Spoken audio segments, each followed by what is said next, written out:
Hey y'all, hey, it's Big Bertha. And let's just be honest, okay? Let's just be honest. Jorge has the kids right now, so clearly I'm a mess. I'm gonna go shower and talk about some things that's been laying on my heart. You feel me? You feel me? All right, so I'm back. I have an appointment, postpartum appointment, so I'm gonna get ready for that. But is it okay? Good. All right, so I'm back. Let's just get into it. So I put the two babies to sleep. So I have 20 minutes to myself. And I also have a postpartum appointment that I have to get ready for. So I'm about to do that. I'm just doing like a normal little bun. Low key, if I redo this, I probably could get away with not doing my hair, but it would probably be better to do my hair. Let's see how I'm feeling. Let's see.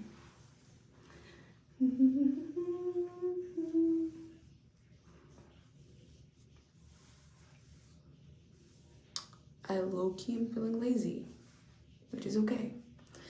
So if anything, I'm probably just gonna do my edges. But yeah, I wanted to talk about this comment I saw on my line about protective styles and length retention. I know I normally don't do this, but when I tell you the struggle is real, to try to find time for myself and to also be able to take 40 minutes to do my hair, the struggle is real. So let's see. I'm probably just gonna do an updo and leave it at that. I thought it was gonna be a longer video, but that's fine. I'm gonna need way more gel. All right, so anyways, yes, I know I'm notorious for saying anyways. I'm being a little bit more serious with this video. Getting into the video. So I saw this one comment that was like, you need to pack yourself well. First of all, I'll be real with y'all. When I saw that comment, I was like, what the hell does that mean, to pack yourself? Do you mean wear a bra? That's what I was thinking. The hell does that mean, to pack yourself? I had never heard you need to pack yourself well. Second thing, because initially when I first saw it, I was like, okay, that's odd. I've never heard anyone tell me to pack myself. And then I saw another comment that was like, yes, that's disgusting and unprofessional. I'm in a bathroom. Have you ever done anything professional in a bathroom? I don't even want the answer to that. So I'm like, okay, what the hell are these people talking about? And then I saw another comment that was defending me, which I appreciated and because I agree. We were not born with bras. We do not always have to wear bras. 1, 2, it was late at night. I'm not feeling them. Let's see. I don't normally do them. Okay, it was late at night, as I said in the video, and long story short, I don't tell people what to do with their body. Don't tell me what to do with my body. I tell you the truth.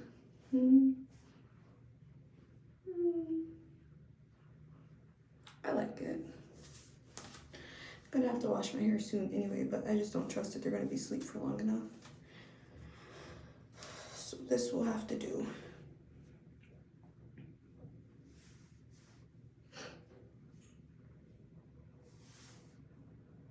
All right, let's get back to the seriousness.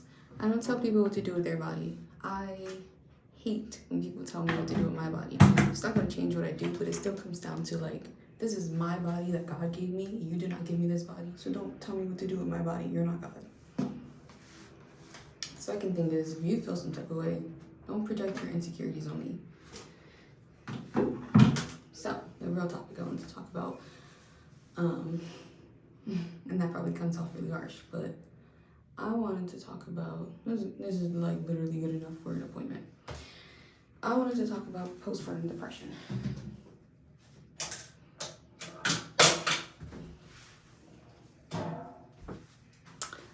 Apologies, videos all over the place. Let me move settings real quick so that I can talk about postpartum depression and get a male's perspective. So, here we are today, next day. yeah. Clearly I did not get the opportunity to come back, so let's get into it. Now, I don't drink. I thought the glass was fitting for the occasion, so let's pour one up together, shall we?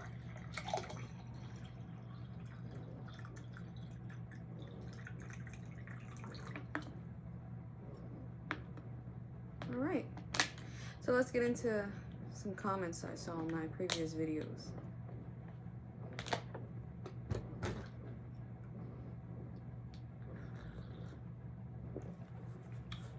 So let's see. And normally I don't address things because I just think that it's trolls, but like, just so people aren't confused, I was like, let me address some nonsense. Ooh, a good one.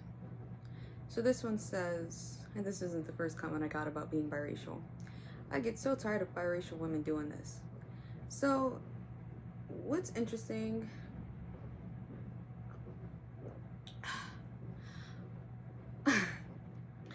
what's interesting about a lot of these comments is that there are a bunch of assumptions that people made without asking. And I've always been the type of person who hated when people would do that. Like, for example, I was born with, well, I wouldn't say born with, but like, my hair is gray. I've had it since I was very young. And I think it was right after birth that it started to turn gray. My father's hair was also gray, and so was his mother's, right? So when I was younger, like in high school, I used to get a bunch of people commenting about my hair, like right in front of me or behind me, without asking why would I dye my hair that color. First, I didn't dye my hair. Second, why are you stating assumptions like facts? I think there's a huge issue in the Black community, which, you know, by the way, because I'm Black, I think there's a huge issue though with the Black community making assumptions and then stating them like they're facts. So for example, a lot of these comments that I got about being biracial, not even a lot, my bad, I'm seeing a lot. In the video, there was probably like a few. In real life, I've gotten a lot of comments of people being like, well, I know your mom's Black, like how is it to have a white dad? I don't know, I don't have a white father, I have a Black father. I just don't understand what it is. I don't know if it's purposeful misinformation or it literally is ignorance. Like, I know people are well aware that you can have a lighter skin tone and a quote-unquote looser curl texture and both of your parents are Black. And then to add on to that, not only are both of my parents Black, my grandparents are Black. So, yeah, just wanted to address that. Wasn't really necessary, but I don't understand it. Let's see what other comments. I kind of stopped, like, all right, let's be realistic. When you post something online, at least for me, I'm the type of person, I don't have an Instagram, I don't have a TikTok. I really don't care about what other people think about me because at the end of the day, none of those people matter. Like, I don't get validation externally. I have internal validation. And honestly, all of my confidence comes from God. That's the one thing that is here. Like, that's the foundation that's going to stay forever. Everything else comes and goes, right? We don't know what tomorrow holds. We don't know who's going to stay alive, who's going to die. One thing that I know for sure for me is that God is always there. So my confidence does not come externally, it comes internally. So for example, with the whole, what was it, tuck yourself comment, I don't even know what I can say about that. Like, it doesn't bother me. I'm not gonna lie to you. I do think the troll comments are hilarious. I will be honest. But I don't want someone else to read that and then take it seriously or be offended. So I feel like that's why I'm addressing it, because it's just like, y'all, what are you talking about? This was supposed to be a sip and talk. I'm not even sipping when I'm supposed to because I'm so tired. But yeah, I'm just looking at these comments and it's like, I was gonna make a whole, not even a whole, but like a video addressing them. But then now I'm just more like, it's just trolls. It seems like it's just trolls. I will say, I will add though, I did see a lot of comments saying like, oh, this is what works for you, or you can't dictate what people should do about 4C hair, or like, don't talk about protective styles. Everyone can do what they want. I don't recall in the video ever saying don't wear a protective style. And I'm gonna be honest, because I know comprehension is not the best for some people. I'm making a video that says stop lying about protective styles while filming myself putting my hair in a protective style. Like, what do you think I'm talking about in the video? I have to question. Did you make an assumption before clicking the video and watching it? Or did you just post your assumption like it was a fact? Like, you already knew what my video was talking about. That's what I'm genuinely confused about, because I'm like, there's no way. It has to be a troll. It has to be a troll. There's no way a person clicked that video and heard me say, stop wearing protective styles because it makes your hair unhealthy. I hope someone doesn't splice this and twist my words, as people commonly do when they're wrong. There's no way that happened. I literally was talking about, if you're going to wear a protective style, make sure you're protecting your hair in that protective style. Don't just use that protective style as a band-aid. This is editing Destiny. I'm sorry, this is editing Bertha. What the hell is a band-aid? I'm clearly tired. Cover up not wanting to do your hair. That's it. If you want to wear a relaxer, go ahead. I don't care. Clearly, I already have the length that I want. Do what you want with your hair. The thing is, no one told you to click the video. You did that of your own accord. So you clicked on my video. This is how I perceive some comments, because someone said something about like, oh, don't give out advice because your methods don't work for 4C girls. I don't recall in the video, I'm not even gonna say I don't recall, I'm just gonna be direct. I never said anything in the video about, oh yes, my methods apply to everyone. No, we're all human, we're all individuals. We all have unique routines. I gave tips. If those tips don't work, then that's fine. Don't use those tips. Again, it kind of reminds me of like back in the early YouTube days when, what was it? It was the curly hair community. When was this? Like 2016 was probably pretty early, but I know definitely around 2017. That's when like it was a big natural hair community on YouTube. It reminds me of how like some of the type 4 or 4C girls were saying like how YouTubers, no one was watching their videos, or like there's not a lot of representation for type 4, type 4C, blah blah blah, because that's usually what people talk about, 4C. And then come to find out, people who have 4C hair were watching videos that had nothing to do with 4C hair. So how I see it is, you clicked on my video, I think I said that I had 3C4A, you clicked on it, you saw my hair type, and then you got upset because I wasn't making content, or I shouldn't talk about something if it doesn't have something to do with 4C hair. Like, if you know that's not your hair type, click off my video. It's as simple as that, truthfully.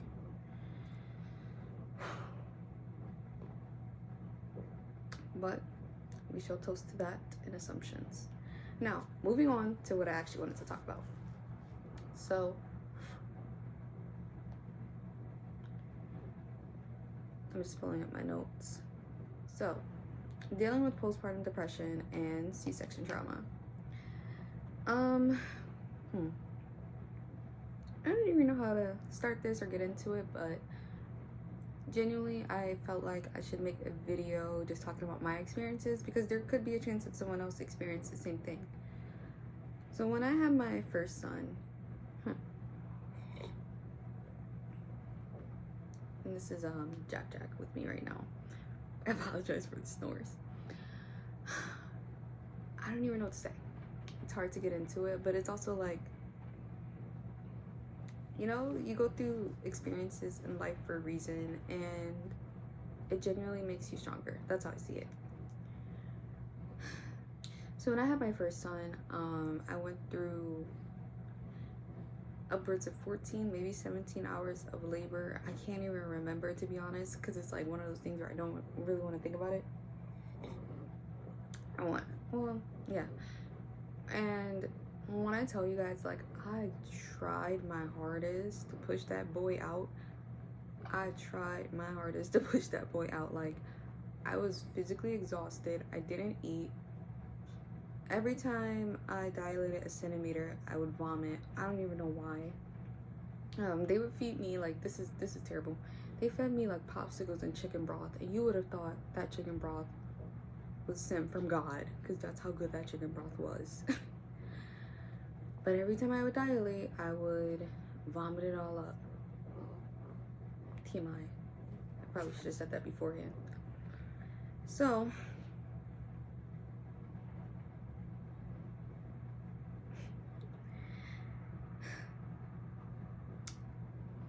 I don't even know what happened. What did they do? Like,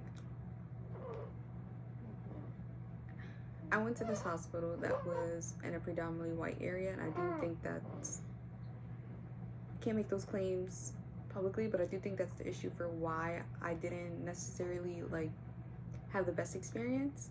And side note, I think this is also why like some of the comments that I got in my protective styles video are kind of like, what are you talking about? Because to call me biracial without even knowing if I'm biracial or asking, and then to sit here and like not know my story as a black woman just because I'm light skinned does not take away me being black. So to not know my story as a black woman and what I go through is just like, why do you want to claim ignorance? That's how I see it. But be my guest. All right. Struggling to get through it clearly, but so I didn't progress past 5 centimeters. Or what happened was that one nurse said I was 7 centimeters, and in reality I was 5 centimeters. There's so much more. They pumped me like with a bunch of drugs, like morphine, something else. I want to say Stentanol, but I can't even find the official name for it.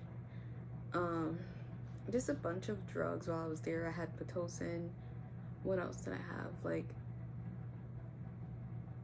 I had a terrible experience. The anesthesiologist didn't do his job right, where he was supposed to put the numbing cream and something like in my spine, something happened to where he didn't do it right. And he was not that it matters, but he was a Russian man. I don't know, but he had a very thick Russian accent to the point where the nurse who was in the room with me had to translate. So I'm just thinking back to all of that. Because he didn't do the epidural correctly, my first son, I freaked out, and I think my heart rate increased. Something happened, and I think that was the moment where my first son pooped inside of me, which I'm pretty sure it's called, I always forget the name, meconium. Just looking it up. I always forget. Yes, so my first son did pooped and had meconium. So last minute they ended up asking me if I wanted to do a C-section. What's crazy about all this is that during my whole prenatal care, I said the very last thing that I want to do is a C-section. I'm gonna try my hardest to do a natural birth. That's all I want. Like, it's just a lot. To give context, I don't know, people be like, girl, everybody said they got an hourglass figure. No, I had an hourglass figure before that was popular, okay? I was in middle school with an hourglass figure, and I don't even know how to put this in words, but just gonna let it flow. Let me put the drink down so I could just be transparent. As a black woman, I grew up in a bunch of predominantly black neighborhoods, and I can't speak for other communities. I can only speak for my past, my experiences, and what happened in my life. But at a very young age, around age 11, 12, I hit puberty and I started to develop breasts and curves, and I had an hourglass figure at a very young age. So of that being said, I was often over sexualized a lot, and I hope that I can, I'm gonna mouth the words because I don't, like, if someone has similar experiences, I would love to talk about it in the comments, but I don't want this video to be age restricted. So I was over at a high rate which caused me to, I love my body in the sense that it worked for me, but I did not love the attention that I got from it. And that might seem like it's hard to believe. You can even ask my partner, but I'm definitely very much one of those people of like, why are you so invested in my body? Like, that bothers me, because I'm not interested in knowing thoughts you have towards my body. Like, it has nothing to do with you. Even with catcalling, I hated that because I was often a target of catcalling at a young age, where it's like I mentally wasn't on terms with my physical development, if that makes sense. Like, I had the mentality of a child, but then I was treated by what my physical body looked like. And I'm saying, like, this isn't like as a teenager, this is as a preteen, like 11 and 12 years old. That's deep. So it's like, this is why I felt like bringing it up, going back to like some of these YouTube comments where you're talking about my chest being out while I'm in my home. It's kind of like, why is that the main focus? Like, when I watch the video, I'm looking at my hair. That's not my focus. Like, I don't understand why people feel the need or want to really zoom into others' bodies when that's not even the focus. Anyway, so I say that to say, like, one thing that I did accept about my body, because I didn't always accept my body because of the attention that it harbored from different people who felt confident enough or comfortable enough to comment on my body at a young age. I didn't like it. One thing that I was very confident about my body was the fact that I could have a natural birth, because I thought, okay, if there's one thing that I really like about my body, it's the fact that I'll be able to birth children, because that's what my body was made for. Like, that's what everyone said, right? I have the feminine body that, like, yay, I can birth my child. That didn't happen. On top of like the really bad birth experience I had. Also, want to add too, when I did have my C-section, so I ended up having 2 C-sections for both pregnancies. When I did have my C-section the first time around, I felt basically everything. I felt when they were cutting me open. I felt when they were stitching me back up. I felt when they were pushing me down, like pushing my body down to remove the blood clots. If I remember correctly, I kept telling them I couldn't breathe. It was hurting. My partner was right there with me the whole time, telling them, like, he's saying that she can't breathe. It's not like, I wish I could explain this better, but it's one of those things where I don't even want to think too much into it, because it's like, it wasn't right about what happened. And again, it just goes back into my experience as a Black woman giving birth, knowing that, like, I have the highest rate of mortality just for being Black, and how that whole experience like transferred into me having postpartum depression for damn near 9 months afterwards. It's like, don't judge a book by its cover. Don't just click on my video and make all these assumptions about hair when you don't know if I'm biracial. You really don't. But I'll stop commenting on that. So I felt the whole thing with the C-section. Like, I felt everything. That experience was so dramatic. I felt everything. Not only that, if that wasn't like worse enough, that whole birthing experience, and the fact that I felt like my body couldn't do the one thing that it was meant to do, which was to give birth naturally. Like, I genuinely felt that about my body. I had a terrible postpartum time in the hospital.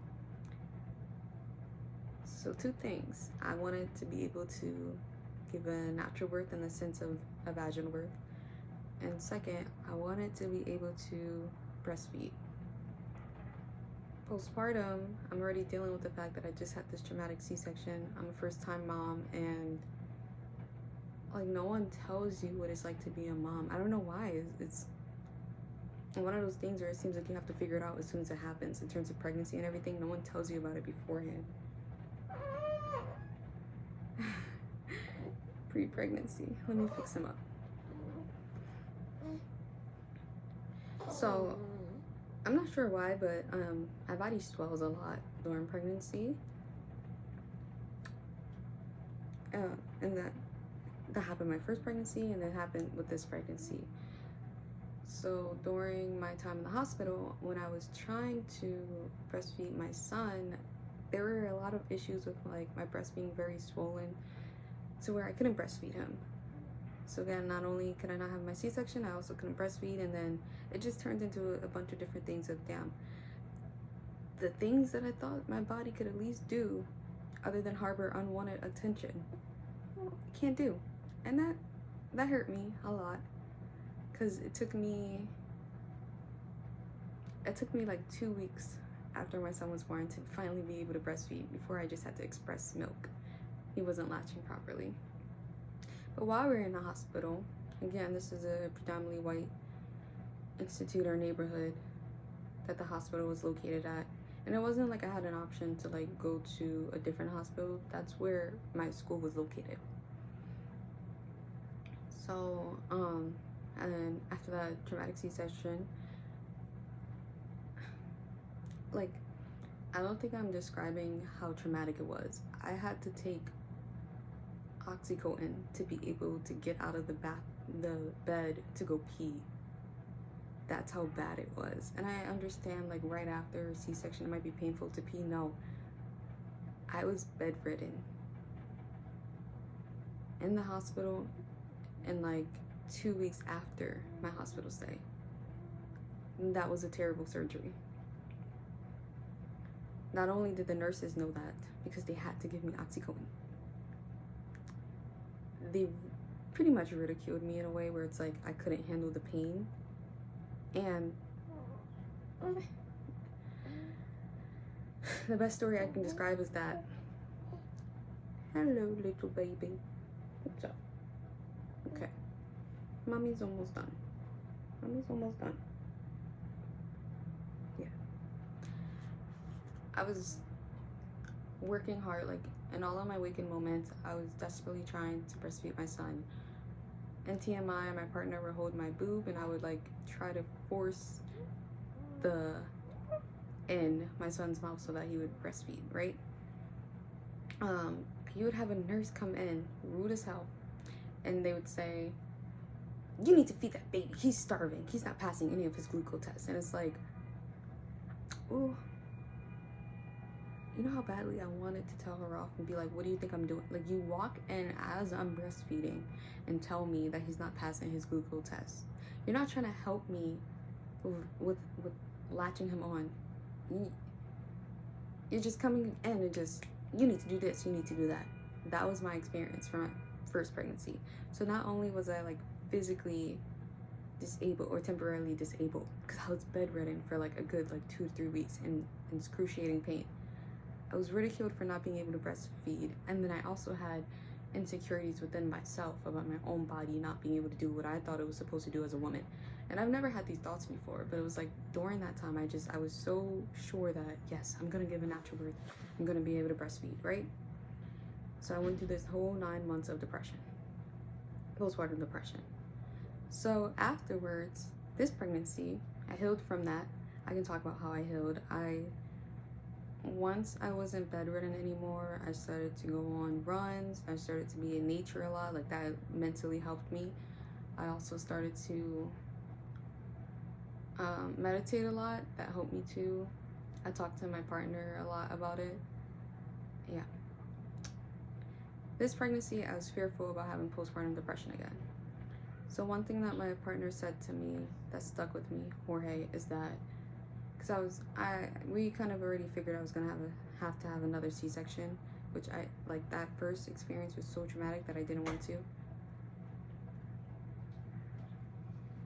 Hello. Mind your business. How about that? You know what? Hello. See me in Mardi Gras. So with this pregnancy, one thing that stuck with me that helped me to not be fearful of the C-section is that Jorge said, your body, like, how do I describe this? 90% of a pregnancy is being able to carry the child. 10% is being able to birth the child. You were able to do 90% of the pregnancy for both of our children. Just because you feel like you can't do the 10% in terms of just having a C-section, like, that shouldn't matter to you. And that sounds crazy because he also, I pray for these people and God bless them. He was also talking about, like, imagine if you couldn't hold the child. Imagine if you miscarried. Imagine if you had a stillborn child. You know, that didn't happen. You literally just had to have a C-section, and maybe that's God's plan for you, which is true. So yeah, that helped me to not be worried about the C-section. Anyways, let's get into this pregnancy. When I had my C-section, totally different hospital. It was at a place that, like, cared about Black women's lives and their pregnancy. When I tell y'all, the nurses were so polite to me with this pregnancy. Like, I wanted to cry because I couldn't understand why in my previous pregnancy, in my previous birth and labor, why all of that happened. This time around, when I had my C-section, when I tell you I felt nothing, and that's what should have happened for my first pregnancy. Not only that, you know how traumatized I was, because once when I got the anesthesia, literally, and it was a general anesthetic, I'm pretty sure. Yeah. Literally felt the pinch. He put the numbing cream in perfectly. I felt the pinch. What else? Oh yes, baby, I know. Mommy's almost done. I felt the pinch and didn't feel anything. So while I'm on the table, you know how traumatic my first experience was. I'm sitting here not dry heaving. I'm like, like crying. All the nurses are like, "Why are you crying? What's wrong?" And then Jorge comes in and he like does deep breathing exercises with me to relax me. Right? Like, that tells you how traumatic my experience was. I'm crying for the preparation of this C-section. Mind you, I felt nothing to the point that I didn't even know that they cut me until they brought the baby out and said, "Oh, look, here's the baby." Back. So for my nursing experience, it was way better. My body was still swollen because that's what happens, but and I'll also say, like, it was swollen to the point that the first week that I got home for this C-section, I lost 20 pounds. So that just tells you how much, like, water weight and fluids I had in me, and obviously the weight of the baby, but I lost 20 pounds. Body was very swollen. The lactation consultant comes in. They don't judge me for my swollen breasts. Help me to get my Jack to lactate. Like, that whole experience was traumatic, but it taught me a lot, and it honestly taught me a lesson. It's like, there is so much division and ignorance within the Black community, and I don't know why. I low-key think I might start making videos about this, because I want my community to do better. We're so, like, adamant on team light skin versus team dark skin. Oh, you can't say that, you're mixed, you're biracial, blah blah blah. But then we still share common experiences. Like, I look back on my first C-section, and I'll be honest, as I was waiting for my second C-section, I was talking to Jorge, and I was like, thank God for my life, because I could have died that first time around. I genuinely could have died. I could have died, and I'm so thankful that God gave me my life. I'm here for my children, but I could have died. So I see these comments, and I just think about how, like, why, as a community, we honestly just need to do better. And not just as a community, because other communities need to do better with how they treat us, but as the Black community, like, let's do better. Let's genuinely do better. Let me know if you guys had any experience with, like, postpartum depression. I have to say thank you to God and Jorge, because I could not have gone through my postpartum depression without them. Like, Jorge stepped up so much. He's always been a great man, but he would serve me food. He would clean the apartment for me. Yes. Let me get his thoughts real quick. Let's turn my hair. Just to confirm, what happened during my first C-section? Child, we need to document everything so you can sue, because that was terrible. Summary, like, what kind of response you want me to give? How big? How detailed? Summary, or whatever you think is necessary. Basically, what would have taken. I don't even know how to start off. What would have taken a good like maybe day of labor expanded to like 3 days, right? 1, 2, they gave you morphine and other stuff to try to hide the pain, but what ended up happening was it slowed down the progression of dilation. Boom. Yes. And slowed it down until it stopped. Because of everything that was going on, he pooped. Meconium. Bam pooped. And then I can tell you slept rough last night. What? Oh yeah, That's I'm not kind gonna of lie. night. Then go ahead. It's tough. He pooped, but like the actual C-section itself, the surgery. Oh, my fault. No, so you're good. the actual C-section was terrible. You felt every single thing. I was there with you, holding your hand. You were gripping me. It's so hard to think about it. Go ahead. You were gripping me with the strength that I've never felt you feel before, and clearly it's because you felt yourself being cut into, and you told me on the table that you felt yourself being cut into. And so I told the doctor, I was like, yo, she feels everything. And the doctor was like, there's not much we could do. Just, try to breathe, try to ride it out. It didn't matter because like you literally just could not stop feeling the pain. Like I don't know what they expected from you at that point. Talk about the nurse who came in as I was trying to feed Bam Bam. After the C-section. Oh, you talking about when trying to nurse him? Yeah. So, because the way she said it, you was trying to get him to latch and do everything right, and then the nurse was like,